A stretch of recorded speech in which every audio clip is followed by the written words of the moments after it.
ఇప్పుడు సర్పంచుల అంటే పంచాయతీ ఎలక్షన్స్ వచ్చినాయి కదా. ఏమనుకుంటున్నారంటే అరే రైతు భరోసా ఇస్తారా మనకి అని ఒక ఆలోచనలో ఉన్నారు. కానీ ఎక్కడన్నా నేనైతే రైతు భరోసా అంటలేను, రైతు బందే అంటున్నాను. ఎందుకంటే అది ఫిక్స్ అయిపోయింది అందరి మైండ్లో, రైతు బంధు అనేసి. కానీ ఈరోజు రైతు బంధుకి బంధు పెట్టిరు అనే దానికైతే మనం చెప్పొచ్చు. అట్లెట్లా పెట్టిరు కదా, గతంలో ఒక్కసారే 9,200 కోట్లు ఇచ్చిరు కదా అని అన్నారు. ఒకేసారి మేము అందరి అకౌంట్లోకి టక టక టక టక వేసినామని చెప్పేసి 9,200 కోట్లు ఇచ్చిరు. 9,200 కోట్లు రిలీజ్ చేసిరు. ఎట్లా? ఎకరానికి వీళ్ళు చెప్పింది ఎంత అప్పుడు, వీళ్ళు మేనిఫెస్టోలో పెట్టింది. అలాగే వరంగల్ డిక్లరేషన్లో, రైతు డిక్లరేషన్లో ఆ రోజు రాహుల్ గాంధీ కూడా వచ్చిండు. రాహుల్ గాంధీ పెట్టుకొని రాహుల్ గాంధీ చెప్పలేదు విషయం, కానీ పక్కన రేవంత్ రెడ్డి చెప్పిండు. ఆయన పిసిసి ప్రెసిడెంట్గా ఉన్నాడు. ఎంత ఇస్తామని చెప్పినారు? దాన్ని 7,500, ఇవేమో 9,200 కోట్లు వచ్చేసి రిలీజ్ చేసినారు మొన్న ఒకసారి. 7,500 రూపాయలు ఒక ఎకరానికి. మీ అందరు గుర్తుండే ఉంటుంది. సో తర్వాత ఏమన్నారు, డబ్బులు లేవని చెప్పేసి ఏం చేసిరు, 7,100ని కాస్త ఎకరానికి 6,000 రూపాయలు చేసిరు. పాపం రైతులు ఎంత పెద్ద మనసున్న వాళ్ళంటే తెలంగాణలో, సరే పోనీలే డబ్బులు లేవంటున్నారు కదా అనేసి మ్యాక్సిమం సరే 6,000 ఇచ్చిన. అంటే ఒక సామెత ఉంటుంది తెలుసా, సచ్చినోడు పెళ్ళికి వచ్చిందే కట్నం అన్నట్టుగా. దానికి కూడా వాళ్ళు అగ్రి అయినరు. పోతే పోనీలే, ఎందుకంటే ప్రతిసారి ఇప్పుడు యాసంగి ఖరీఫ్ 2 ఉంటాయి కాబట్టి పోనీలే వస్తే వచ్చిందిలే, కనీసము ఆ వ్యవసాయానికి మనకు ఏదో రకంగా సహాయం అవుతుంది అనేసి అనుకున్నారు. రైతు బంధు ఏంటి, రైతుకు పంట సాయం. ఎవరేమి రైతుకి ఏం బిచ్చం వేస్తలేరు ఇక్కడ. ఎవరి జేబులో నుంచి ఎప్పుడైనా ఏ ప్రభుత్వం అయినా సరే, మీరు అనొచ్చు బీఆర్ఎస్ ప్రభుత్వం ఏమైనా జేబుల నుంచి ఇచ్చిందంటే, బీఆర్ఎస్ ప్రభుత్వం అయినా కాంగ్రెస్ పార్టీ ప్రభుత్వం అయినా ఎవరు చేతుల నుంచి వారు వచ్చిన ట్యాక్స్లన్నీ కలెక్ట్ చేసిన తర్వాత నిజంగానే ఏది అవసరమో ప్రజలకు ఆ ఉద్దేశంతో ఎక్కడ మేనిఫెస్టోలో పెట్టకపోయినా కూడా రైతు బంధుని తీసుకొచ్చింది గతంలో బీఆర్ఎస్ ప్రభుత్వం హయాంలో కేసీఆర్. సో అందరు చాలా హ్యాపీగా ఉండిండ్రు. ఎక్కడ కూడా ఎంత ఇబ్బంది వచ్చినా కూడా కరోనా పీరియడ్లో కూడా ఆగకుండా రైతు బంధుని రైతుకి పంట సాయం వెళ్ళింది గవర్నమెంట్ నుంచి.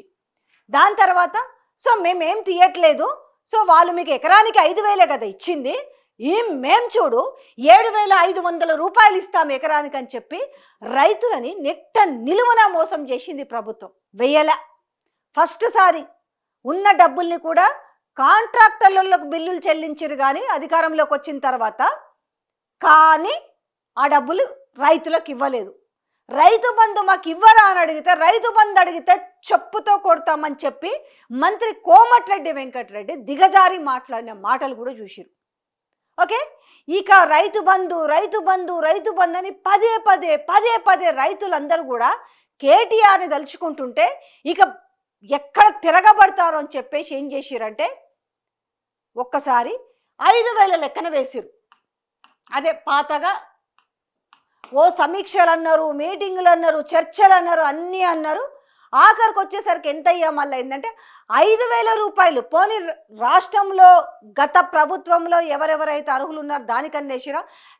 లేదు, మీరు అప్పటి ప్రభుత్వం అంతా ఆగం చేసింది, పైసలంతా ఫంక్షన్ హాల్కి వేసింది, రోడ్లకు వేసిర్రు, గుట్టలకు వేసిర్రు అని XYZ ఇంత పెద్ద చాంతాడంత లిస్టు మాట్లాడిరు. అందరూ మాట్లాడారు.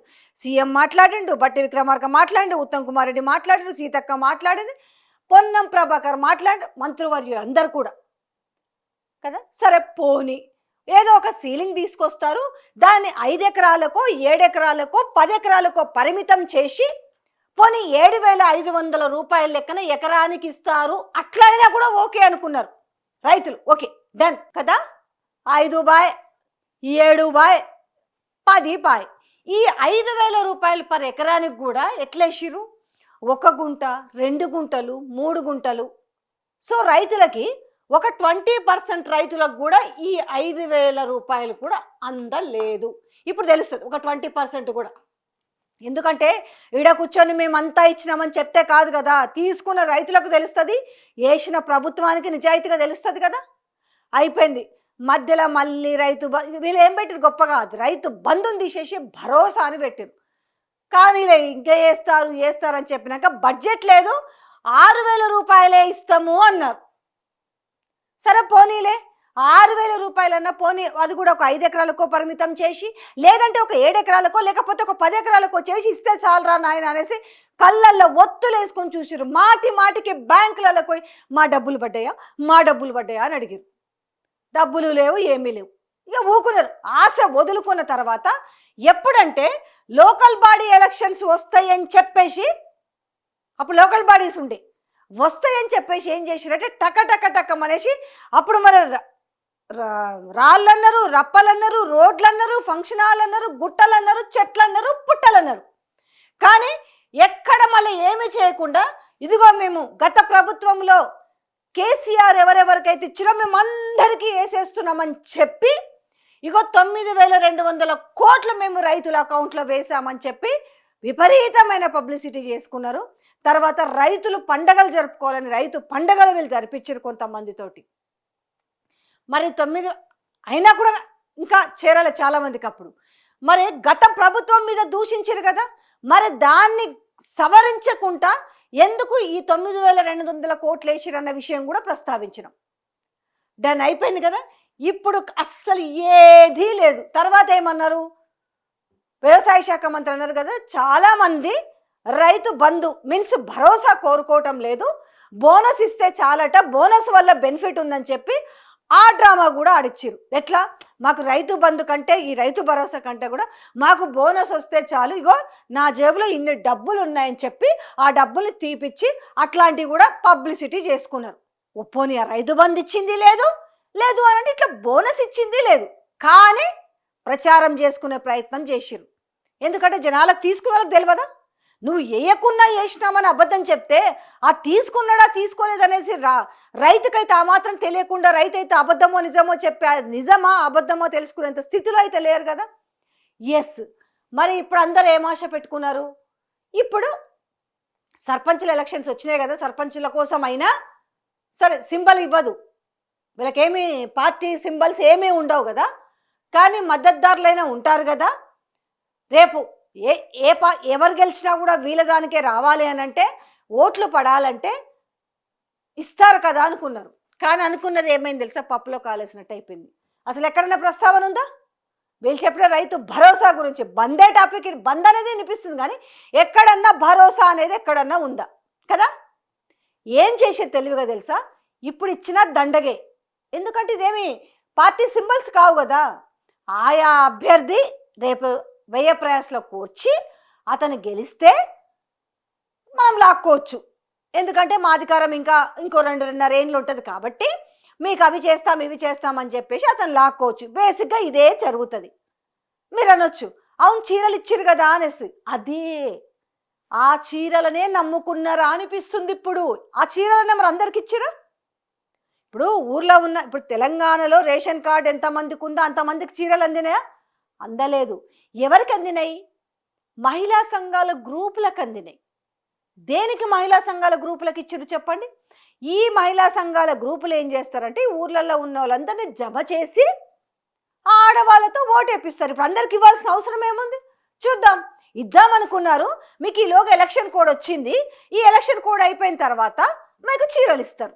ఇది మీకు ఇంకో విషయం కూడా చెప్తా, పట్టు చీరలు ఇచ్చినాం చాలా అద్భుతంగా ఉన్నాయని డ్యాన్సులు వేస్తున్నారు కదా, మరే చీరలు అంత అద్భుతంగా ఉన్నాయి పెళ్ళిళ్ళకి గట్టకపోవచ్చు అని చెప్తారు కదా మన సీతక్క కానీ ఇంకెవరో కానీ, ఇంత పదవి ఉన్నోళ్ళు అంత పదవి ఉన్నోళ్ళు కదా. మరి నిన్న ప్రజల భవన్, ప్రగతి భవన్, ప్రజల భవన్, ప్రజాభవన్లో నిన్న మన డిప్యూటీ సీఎం కొడుకు మల్లు బట్టి విక్రమార్క కొడుకు ఎంగేజ్మెంట్ జరిగింది. మరి అందులో ఇంత మంచిగా ఉన్నాయి కదా, పెళ్ళిళ్ళు చేయొచ్చు కదా, ఇందులో బట్టి విక్రమార్క సతీమణి ధరించిందా నిన్న? సరే, ఆ ఎంగేజ్మెంట్కి పోయిన వాళ్ళు మంత్రులు పోయారు కదా, మహిళా మంత్రులు పోయారు, కట్టుకున్నారా? లేకపోతే కార్పొరేషన్ చైర్మన్లు పోయారు, ఉమెన్ కమిషన్ చైర్మన్ పోయింది. నేను ఇక్కడ ఎవరిని కూడా ఎగతాళి చేస్తలేనండి, వాళ్ళన్న మాటలు రిపీట్ చేస్తున్నా. ఇప్పుడు ఆ చీరలు మహా గగనము పట్టు చీరలు అని చెప్తురు కదా, మరి ఇవి ఎందుకు? నిన్న ఒక్క ఫంక్షన్లో నిన్న జరిగింది కదా, మరి ఆ ఫంక్షన్లో ఒక్కరు కూడా కట్టుకరాలేదు ఎందుకు? అధికారంలో ఉన్న వాళ్ళ సంగతి చెప్తున్నా, గెస్ట్ల సంగతి పక్కన పెట్టి, గెస్ట్లకు ఎందుకంటే వాళ్ళకి అందవు కానీ చీరలు వీళ్ళకైతే ఉంటాయి కదా, మరి ఎందుకు కట్టుకరాలేదు? ఇగో ఇట్లుంటుంది ఇలా ముచ్చట. సో ఏం చేస్తున్నారంటే కేవలం ఈరోజు మహిళా సంఘాలకు ఇచ్చిన చీరల్ని ముందులో పెట్టి ఆడళ్ళ ఓట్లని మళ్ళా వాళ్ళు అనుకూలమైన అభ్యర్థులకు వేయించుకునే ప్రయత్నం చేస్తున్నాడు. ఇంకొకటి ఇప్పుడు ఏం చేసిరిగా, ఇప్పుడు కాళ్ళకి బలపాలు కట్టుకొని రేపు December 1 నుంచి జిల్లాల పర్యటన అంటూ రాష్ట్ర ముఖ్యమంత్రి మళ్ళీ కలియదిరగబోతున్నాడు. దేనికోసం? అభ్యర్థులని మభ్యపెట్టడం కోసము, మళ్ళీ ఓటర్లని మేము అది చేస్తాం. ఎందుకంటే జనాలు వాళ్ళ దృష్టిలో ఏంటి తెలుసా, వాళ్ళ దృష్టిలో పిచ్చోళ్ళు అన్నట్టు, ఏం చెప్పినా నమ్ముతారు అనేసి. అయితే గుర్తుంచుకోవాల్సిన అవసరం ఏంటంటే రేపు డిసెంబర్ నుంచి ముఖ్యమంత్రి పర్యటన చేస్తారు కదా, జిల్లాల పర్యటన. రుణమాఫీ 100కి 100% చేసినామని చెప్పారు. ఏది? ఈ 2 లక్షల రుణమాఫీ 100కు 100% చేసినామని చెప్పారు కదా. ఇందులో 100% వస్తే నిజంగానే వేయచ్చు. కానీ దాదాపుగా నాకు తెలిసి 30 to 35 అంటే 35% మరకు మాత్రమే రుణమాఫీ జరిగింది. మిగతా వాళ్ళందరూ మీరు అడగొచ్చు, రిమైనింగ్ రుణమాఫీ కాని వాళ్ళందరూ మాకెందుకు రుణమాఫీ కాలేదు, ఎందుకు రైతు భరోసా ఇస్తామని చెప్పారు, ఎందుకు ఇవ్వలేదు?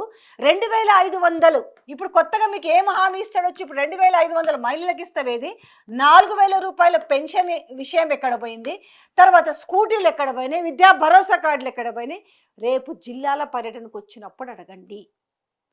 అంటే మళ్ళీ మీ ముందుకు పగటేషగాళ్ళు వస్తుంటారు కదా, ఆ టైప్లో మళ్ళీ ఓట్లు దండుకోవడం కోసము, పిట్టెల దొరల మాటలు చెప్పడం కోసం, కబుర్లు చెప్పడం కోసం మీ ముందుకు వస్తున్నారు.